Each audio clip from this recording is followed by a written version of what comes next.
Hey guys, on this video we're going to be talking a little bit about surveys. Now surveys are a pretty simple concept, but are a major important factor to the transfer of any residential real estate property.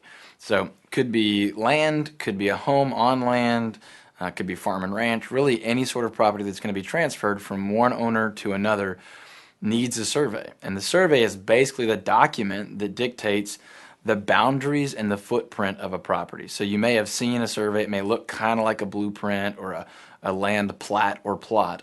And a survey can be a couple of different things. But in essence, a survey is literally a drawing, a sketch of the property. So if I were selling my home, a surveyor would come out, sketch the boundary of the property. They would show probably a fence line where my back patio sits, the boundaries of my physical home. That also show easements. So if the city has an easement where they can run power lines or gas lines or water lines or something, and they need to have access to that, the survey would show those easements.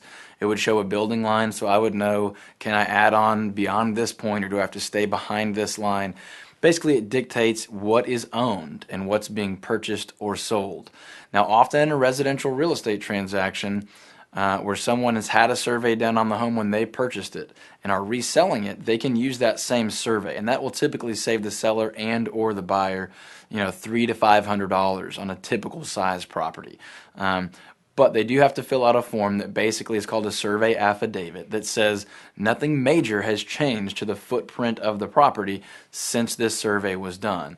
In that instance, the buyer no longer needs to purchase a new survey as long as the title company or the attorney approves that previous survey. So that affidavit's required basically to say we're committing under oath, and it'll be notarized that nothing has changed. So you're buying the same thing that we bought. Otherwise, a buyer would be required to purchase a new survey. A new surveyor would go out, sketch the boundaries of the property, let you know where those easements are, and if any new structures have been added or taken away since the previous survey. So fairly detailed, but really a simple concept.